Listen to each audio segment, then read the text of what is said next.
Good morning student. तो हम आप लोगों को बता रहे थे कल, और आशा करते हैं कि आप लोगों को समझ में आया होगा। बहुत आराम से धीरे धीरे एक एक टॉपिक क्लियर करते हुए आगे की तरफ बढ़ रहे हैं। तो उसी क्रम में हम आज अगला टॉपिक शुरू करते हैं। लेकिन अगला टॉपिक जानने से पहले कल हमने आपको एक सिद्धांत बताया था, द्रव्य का गतिज आणविक सिद्धांत। ये सिद्धांत आपको कंफर्म होना चाहिए। अगर ये सिद्धांत आपको कंफर्म है तभी आप आगे के जो भी टॉपिक है उनको कंफर्म कर सकते हैं। ठीक है। तो द्रव्य के गतिज आणविक सिद्धांत में आपको क्या बताया गया था? बताया गया था इस सिद्धांत के अनुसार द्रव्य के अणुओं की अवस्थाओं की व्याख्या की जाती है। और इसमें हम बताए थे कि इस सिद्धांत के अनुसार, पहला टॉपिक हम आपको यही बताए थे, पहला पॉइंट, कि इस सिद्धांत के अनुसार द्रव्य अत्यंत छोटे छोटे कणों से मिलकर बना होता है, जिन्हें क्या कहते हैं? परमाणु कहते हैं। दूसरा पॉइंट आपको बताए थे कि द्रव्य के अणुओं के बीच में कुछ खाली स्थान होता है, जिन्हें क्या कहते हैं? अंतराणिक स्थान कहते हैं। अगला टॉपिक बताए थे आपको कि इनके बीच में एक प्रकार का बल कार्य करता है, इसे क्या कहते हैं? आकर्षण बल कहते हैं। तो ये सब बताया गया था। ठीक है। इसी के आधार पर आज हम द्रव्य की तीनों अवस्थाओं की व्याख्या करेंगे। द्रव्य की गतिज आणविक सिद्धांत के आधार पर ही हम क्या करते हैं? द्रव्य की तीनों अवस्थाओं की व्याख्या करते हैं। तो पहला पॉइंट आपका यहाँ पे है कि गतिज आणविक सिद्धांत के आधार पर गतिज आणविक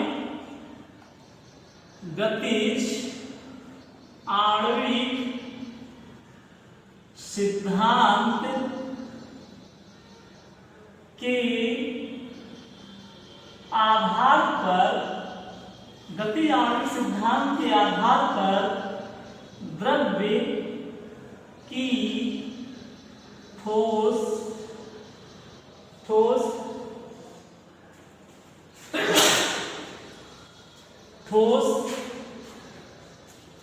अवस्था की व्याख्या। ठीक, यही टॉपिक आज हम आपको क्लियर करते हैं कि गतिज आणविक सिद्धांत के आधार पर द्रव्य की ठोस अवस्था की व्याख्या। आप लोग जान चुके, ठोस जान चुके ना? आपको कल ऐसा हम बताए थे। ठीक, ऐसा कुछ आपने देखा था। यहां पर आप क्या देख रहे हैं कि द्रव्य अत्यंत छोटे छोटे कणों से मिलकर बना होता है, जिन्हें परमाणु कहते हैं। आप जान चुके द्रव्य के गतिज आणविक सिद्धांत में। कुछ और बताया गया यहाँ पे, कुछ देख रहे हैं कि इस ठोस अवस्था में द्रव्य के जो अणु होते हैं बहुत ही नजदीक होते हैं, बहुत ही पास होते हैं। क्यों पास होते हैं? क्योंकि इनके बीच में जो आकर्षण बल होता है, द्रव्य की ठोस अवस्था के बीच, द्रव्य की ठोस अवस्था के अणुओं के बीच में जो आकर्षण बल होता है बहुत ही अधिक होता है। आकर्षण बल क्या होता है? बहुत ही अधिक होता है, जिससे जब इनके बीच अंतराल का स्थान कम होगा तो आकर्षण बल अधिक होगा।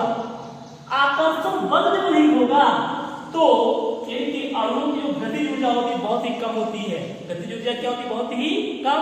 और स्थितिज ऊर्जा कैसी होती है? स्थितिज ऊर्जा अधिक होती है। इसीलिए हम कह सकते हैं कि ठोस का आकार और आयतन दोनों क्या होता है? निश्चित होता है। ठीक है। तो इस तरह से हम द्रव्य की गतिज आणविक सिद्धांत के अनुसार द्रव्य की ठोस अवस्था की व्याख्या कर सकते हैं। मतलब इस सिद्धांत के अनुसार अगर हम देखिए, जानते हैं कि द्रव्य की ठोस अवस्था में जो परमाणु होते हैं वो बहुत ही नजदीक होते हैं, बहुत ही नजदीक होते हैं, जिससे उनके अणुओं के बीच आकर्षण बल क्या होता है? बहुत ही अधिक होता है। और इनके अणुओं के बीच क्या होता है? अंतराणिक स्थान होता है बहुत ही कम होता है। आकर्षण बल अधिक होता है, अंतराणिक स्थान कम होता है, और जिससे इनके अणुओं की गतिज ऊर्जा बहुत कम और स्थितिज ऊर्जा क्या होती? बहुत ही अधिक होती है। इसीलिए हम कह सकते हैं कि द्रव्य की ठोस अवस्था में जो भी होते हैं उनका आकार और आयतन दोनों निश्चित होता है। आकार और आयतन दोनों क्या होता है? दोनों निश्चित होता है। तो इसको हम जान चुके। ठीक, क्लियर हुआ? कंफर्म हुआ? अगर आपसे पूछा जाए कि ठोसों का आकार और आयतन निश्चित क्यों होता है, ठोसों का आकार और आयतन निश्चित क्यों होता है? तो आप बेहिचक इन्हीं तीनों चारों पॉइंटों के आधार पर बताओ। क्योंकि हम जानते हैं कि ठोस अवस्था के अणु बहुत नजदीक होते हैं, जिससे उनके बीच जो आकर्षण होता है बहुत ही अधिक होता है, अंतराणु का स्थान बहुत ही कम होता है, जिससे इनके अणुओं की गतिज ऊर्जा क्या बहुत कम होता, गतिज ऊर्जा बहुत कम और स्थितिज ऊर्जा बहुत ही अधिक होती है। इसलिए ठोस का आकार और आयतन दोनों क्या होता है? ठोस का आकार और आयतन दोनों निश्चित होता है। क्लियर हुआ? तो आप लोग व्याख्या कर सकते हैं द्रव्य की ठोस अवस्था की व्याख्या गतिज आणविक सिद्धांत के आधार पे। एक पॉइंट क्लियर होगा। और इसी के आधार पर आप द्रव अवस्था की व्याख्या कर सकते हैं। तो आगे हम देखते हैं अगला हेड डालेगा, इसके बाद में आप लिखिएगा, किताब होगी आपके पास, जो भी बताया गया चाहे वैसे लिखेगा या किताब का प्रयोग करते हुए उसे लिखेगा। ठीक है, अगला पॉइंट हम क्लियर करते हैं। आपका अगला टॉपिक आपका है गतिज आणविक सिद्धांत के आधार पर द्रव्य की द्रव अवस्था की व्याख्या। गतिज आणविक सिद्धांत के आधार पर द्रव्य की द्रव अवस्था की व्याख्या। ठीक, देखिए यहाँ पे आपको बताए थे द्रव होता है, तो द्रव में क्या होते हैं? द्रव के अणु ठोस की अपेक्षा कुछ दूर दूर होते हैं, ये तो बताए थे। ठीक, और आप भी जानते हैं द्रव का आकार कैसा होता है? द्रव का आकार अनिश्चित होता है और आयतन कैसा होता है? आयतन निश्चित होता है, ये आप जानते हैं। ठीक है, देखिएगा यहां से आपको क्लियर हो जाएगा अभी द्रव्य की गतिज आणविक सिद्धांत के आधार पर द्रव्य की द्रव अवस्था की व्याख्या क्लियर हो जाएगा। आप जानते हैं कि जो द्रव के अणु होते हैं ठोस की अपेक्षा कुछ दूर दूर होते हैं। द्रव के जो अणु होते हैं ठोस की अपेक्षा कुछ दूर दूर होते हैं, जिससे इनके अणुओं के बीच जो अंतराणु का स्थान होता है ठोस की अपेक्षा क्या होता है? कुछ अधिक होता है। जब दूर दूर होंगे तो इनके बीच में जो आकर्षण बल होगा, द्रव के अणुओं के बीच जो आकर्षण बल होता है ठोस की अपेक्षा कुछ कम होता है। मतलब इनके अणुओं के बीच में आकर्षण बल ठोस की अपेक्षा क्या होता है? कुछ कम होता है। जब आकर्षण बल कम होगा तो इनकी गतिज ऊर्जा क्या होगी? गतिज ऊर्जा ठोस की अपेक्षा कुछ अधिक होती है। मतलब द्रव के अणुओं की गतिज ऊर्जा ठोस की अपेक्षा कुछ अधिक होती है, और जब गतिज ऊर्जा अधिक होगी तो स्थितिज ऊर्जा ठोस की अपेक्षा क्या होगा? कुछ कम होगा, जिससे द्रव के अणु क्या करते हैं? जिससे द्रव के अणु ठोस की अपेक्षा कुछ तेजी के साथ इधर उधर गति करते रहते हैं, जिससे द्रव का जो आकार होता है, द्रव का आकार क्या होता है? अनिश्चित होता है। द्रव का आकार कैसा होता है? अनिश्चित होता है। लेकिन आयतन कैसा होता है? आयतन निश्चित होता है। द्रव का आकार अनिश्चित और आयतन निश्चित होता है। इसीलिए हम द्रव को जिस किसी भी पात्र में रखते हैं, रखते हैं उसी के आकार को क्या करता है? उसी के आकार को धारण कर लेता है, उसी के आकार को ग्रहण कर लेता है। ठीक, हम द्रव को जिस किसी भी पात्र में रखते हैं या उसी के आकार को धारण कर लेता है। क्यों धारण कर लेता है? क्योंकि उसकी गतिज ऊर्जा क्या होती है? गतिज ऊर्जा थोड़ा अधिक होती है, आकर्षण बल कम होता है, इसीलिए क्या होता है? इसीलिए द्रव का आकार निश्चित और आयतन क्या होता है? आयतन निश्चित होता है। ठीक, तो द्रव्य की गतिज आणविक सिद्धांत के आधार पर आप द्रव्य की द्रव अवस्था की व्याख्या कर सकते हैं। कोई दिक्कत? बस कुछ नहीं, आप जाने कि द्रव के अणु ठोस की अपेक्षा कुछ दूर दूर होते हैं, जिससे उनके अणुओं के बीच अंतराणु का स्थान क्या होता है? कुछ अधिक होता है, जिससे इनके बीच जो आकर्षण बल होता है कुछ ठोस की अपेक्षा कुछ कम होता है, और इनकी गतिज ऊर्जा ठोस की अपेक्षा कुछ अधिक होती है, स्थितिज ऊर्जा ठोस की अपेक्षा कुछ कम होती है, जिससे ये अनियमित रूप से क्या करते हैं? इधर उधर तेजी के साथ गति करते रहते हैं। इसीलिए हम कह सकते हैं कि द्रव का आकार निश्चित होता है, लेकिन आयतन कैसा होता है? आयतन निश्चित होता है। ठीक है, इसीलिए हम द्रव को जिस किसी भी पात्र में रखते हैं उसी के आकार को धारण कर लेता है। जैसे मान लेते हैं हम क्या लें? हम 1 लीटर पानी लिए या आधा लीटर पानी लिए, आधे लीटर पानी को हम कहाँ पे रख दें? आधे लीटर पानी को हमने गिलास में रख दिया, कहाँ पे रख दिया, आधा लीटर है, आधा लीटर पानी है, इस पानी को हमने कहाँ पे रखा, गिलास में रखा। ठीक, तो जैसे जब पानी है तो इनके अणु के बीच में आकर्षण बल कम है ना, तो क्या करेंगे, इधर उधर तेजी के साथ क्या करते हैं, गति करते रहते हैं, इसीलिए इनका आकार निश्चित होता है।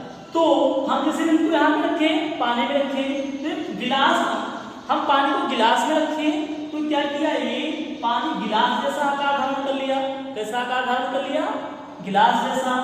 इसी पानी को अगर हम क्या करें, किसी कटोरे में ला करके रख दें, कहाँ रख दें, किसी दूसरे पात्र में रख दें, तो पानी अगर बाहर ना गिरा हो, एक दो मतलब कुछ भी पानी बाहर ना गिरा हो, तो जितना पानी इसमें था उतना पानी इसमें हम डाल देते हैं, तो क्या उसके आयतन में कोई कमी हुआ, आयतन जितना था उतना ही रहेगा ना। लेकिन हम देख रहे परिवर्तन किसमें हो रहा है, आकार में परिवर्तन हो गया, द्रव के आकार में क्या हो गया, द्रव के आकार में परिवर्तन हो गया। क्यों, पहले गिलास के आकार का था, अब इस बर्तन के आकार का हो गया। क्यों, इसीलिए क्योंकि इसके बीच में आकर्षण बल कम है और गतिज ऊर्जा कुछ ज्यादा है, इसीलिए इनका आकार कैसा होता है, इसीलिए इनका आकार अनिश्चित होता है। तो आप द्रव्य की ध्रुवस्था की व्याख्या गतिज आणविक सिद्धांत के आधार पर कर सकते हैं। अगर आपसे कोई पूछता है कि द्रव का आकार निश्चित क्यों होता है, द्रव का आकार निश्चित क्यों होता है, तो आप बेहिचक बताइए द्रव का आकार निश्चित क्यों होता है। सीधे 2-3 पॉइंट आप जाने गतिज आणविक सिद्धांत में से, क्योंकि हम जानते हैं कि द्रव के अणु दूर होते हैं, जिससे उनके बीच में आकर्षण बल क्या होता है, आकर्षण बल ठोस की अपेक्षा कुछ कम होता है, आकर्षण बल कम होता है, जिससे इनके अणुओं के बीच गतिज ऊर्जा कुछ अधिक होती है, स्थितिज ऊर्जा कम होती है। इसीलिए इनके अणु क्या करते हैं, अनियमित रूप से इधर उधर गति करते रहते हैं, इसीलिए ध्रुव का आकार कैसा होता है, इसीलिए ध्रुव का आकार अनिश्चित होता है। हो जाएगा ना, तो इसको भी आप लोग किताब से बार पढ़िएगा, पढ़ने के बाद जैसे बताया है वैसे अपने शब्दों में इसको लिखिएगा। ठीक, कोई जरूरी नहीं कि जैसे किताब में लिखा गया एकदम हूबहू किताब की भाषा आप लोग लिखे पढ़े याद करें, नहीं, विज्ञान है, विज्ञान में हम अपने शब्दों का, अपने वाक्यों का प्रयोग करते हैं, जवाब मतलब क्या कहने का मतलब कहीं क्यों सही आना चाहिए बस। ठीक, तो गतिज आणविक सिद्धांत के आधार पर द्रव्य के ध्रुवस्था की व्याख्या हो गया ना। एक अवस्था और बचा, उसको भी देख लेते हैं हम। अगला एक डालेगा आप सभी लोग, गतिज आणविक सिद्धांत के आधार पर द्रव्य की गैस अवस्था की व्याख्या। गतिज आणविक सिद्धांत के आधार पर द्रव्य की गैस अवस्था की व्याख्या। गैस भी आप लोग जानते हैं, ठीक, गैसों का आकार और आयतन क्या होता है, अनिश्चित पढ़ चुके आप सब लोग जानते हैं। अब क्यों अनिश्चित होता देखते हैं हम सब, गतिज आणविक सिद्धांत के आधार पर व्याख्या कर देते हैं। देखिए आप जानते हैं, यही गैस, मान लीजिए कोई पात्र है, इस पात्र में क्या भरा हुआ है, कोई गैस भरा हुआ है, भरा हुआ ना पात्र है, पात्र में क्या है, गैस है। इससे आप लोग को कुछ समझ में आ रहा होगा कि गैस के अणु जो होते हैं बहुत दूर दूर होते हैं। गैसों में जो अणु होते हैं ठोस और द्रव की तुलना में और भी दूर दूर होते हैं, होते ही नहीं होते हैं। आगे हम जानते हैं जब दूर दूर होंगे तो दूर दूर क्यों है, दूर दूर इसीलिए है क्योंकि इनके बीच में जो आकर्षण बल है, जो अणुओं के बीच में, परमाणुओं के बीच में आकर्षण बल जो काम करता है बहुत ही कम है। जब आकर्षण बल कम होगा तो हम वैसे जानते हैं आकर्षण बल कम होगा तो इनके अणुओं की गतिज ऊर्जा क्या होगी, इनके अणुओं की गतिज ऊर्जा कुछ अधिक होगी। और जब अणुओं की गतिज ऊर्जा अधिक होगी तो इनके अणु अनियमित रूप से क्या करेंगे, तेजी के साथ इधर उधर गति करते रहेंगे। आकर्षण इसमें नगण्य होता है, आकर्षण बहुत ही कम अर्थात ना के बराबर होता है। गैसों के अणुओं के बीच आकर्षण बल क्या होता है, गैसों के अणुओं के बीच आकर्षण बल नगण्य अर्थात ना के बराबर होता है। इसीलिए क्या करते हैं, इसीलिए गैसों का आकार और आयतन दोनों क्या होता है, गैसों का आकार और आयतन दोनों अनिश्चित होता है। ठीक, अगर आपसे पूछा जाए गैसों का आकार और आयतन दोनों अनिश्चित क्यों होता है, तो आप बता सकते हैं गैसों का आकार और आयतन दोनों निश्चित क्यों होता है, क्योंकि हम लोग जानते हैं गैस के अणु बहुत दूर दूर होते हैं, इनके अणुओं के बीच में अंतराणविक स्थान बहुत ज्यादा होता है, जिससे इनके अणुओं के बीच में आकर्षण बल बहुत ही कम, ना के बराबर अर्थात उनका भी नगण्य होता है। इनके अणुओं के बीच आकर्षण बल क्या होता है? नगण्य होता है। और इनके अणुओं की गतिज ऊर्जा बहुत अधिक होती है और स्थितिज ऊर्जा बहुत ही कम होती है। इसीलिए गैस के जो अणु होते हैं वो क्या करते हैं? अनियमित रूप से तेजी के साथ इधर उधर गति करते रहते हैं। इसीलिए हम कह सकते हैं गैसों का आकार और आयतन दोनों क्या होता है? गैसों का आकार और आयतन दोनों अनिश्चित होता है। ठीक, तो आप लोग जान चुके द्रव्य के गतिज आणविक सिद्धांत के आधार पर द्रव्य की ठोस, द्रव और गैस अवस्था की व्याख्या। ठीक, एक बार वीडियो देखिएगा, पुनः एक बार किताब पढ़िएगा, फिर वीडियो देखिएगा। कोई भी दिक्कत नहीं होगी इस टॉपिक में, आप टॉपिक क्लियर खुद कर सकते हैं। ठीक है, चलिए, तो आप द्रव्य की तीनों अवस्था की व्याख्या कर सकते हैं।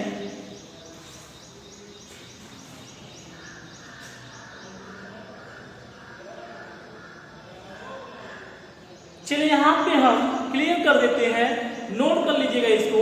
आप लोग जानते हैं 3 पॉइंट है, तीनों पॉइंटों को देख लीजिए, फिर आगे अगले वीडियो में हम लोग देखेंगे। देख लीजिएगा, अंतराणु का स्थान का बढ़ता क्रम, अंतराणु स्थान का बढ़ता क्रम। ठीक, संक्षिप्त रूप में इसको लिख देते हैं, इसको आप लोग पढ़िएगा, लिखिएगा, याद कीजिएगा। ठोस, द्रव, गैस।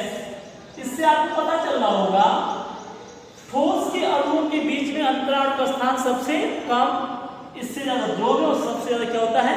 गैस में होता है। ठीक है, अगला पॉइंट नोट कर लीजिएगा।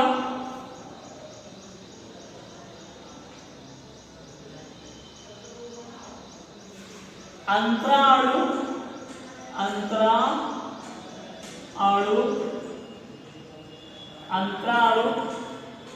आकर्षण, अंतराणु आकर्षण का बढ़ता हुआ क्रम,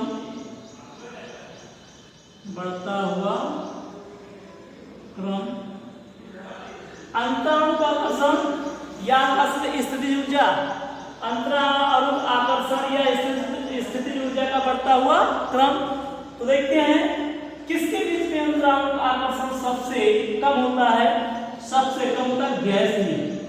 अंतराणु आकर्षण सबसे कम किसमें होता है? गैस में। इससे ज्यादा किसमें होता है? द्रव में। और सबसे ज्यादा किसमें होता है? ठोस में। आप बता सकते हैं किस प्रकार के अणुओं के बीच में अंतराणु आकर्षण सबसे ज्यादा होता है? ठोस में होता है। उसके बाद द्रव में, सबसे कम गैस में। हो जाएगा ना? एक पॉइंट और नोट कीजिएगा, अणुओं की गतिज ऊर्जा का बढ़ता हुआ क्रम, अणुओं की गतिज ऊर्जा का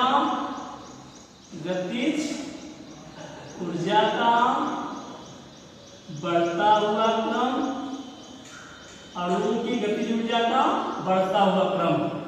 ठीक, तो सबसे कम गतिज ऊर्जा किस प्रकार के अणु की होती है? तो आप लोग जानते हैं सबसे कम गतिज ऊर्जा जिस प्रकार के अणु में होती है, किसमें? ठोस के अणु के बीच गतिज ऊर्जा सबसे कम होती है, इससे ज्यादा द्रव में होती है, और सबसे ज्यादा जो होती है किसकी होती है? गैस की होती है। किसकी होती है? गैस में होती है। ठीक है, तो हम सभी लोग ये जाने कि किसके बीच में स्थान ज्यादा होता है, किसका आकर्षण बल ज्यादा होता है, किसकी गतिज ऊर्जा ज्यादा होती है, किसकी स्थितिज ऊर्जा ज्यादा होती है। अगर हम जान जाते हैं, ठीक है, तो हम द्रव्य की तीनों अवस्थाओं की व्याख्या बड़े आसानी के साथ कर सकते हैं। और हम आशा करते हैं आप सभी लोगों ने इसको जाना भी, और अब आज के बाद से आप सभी लोग द्रव्य की तीनों अवस्था की व्याख्या अपने आप से खुद कर सकते हैं। कर सकते ना? तो ठीक, बस आज के लिए इतना ही। आगे कल हम फिर एक नए वीडियो के साथ फिर आपके सामने आएंगे। ठीक है, ओके।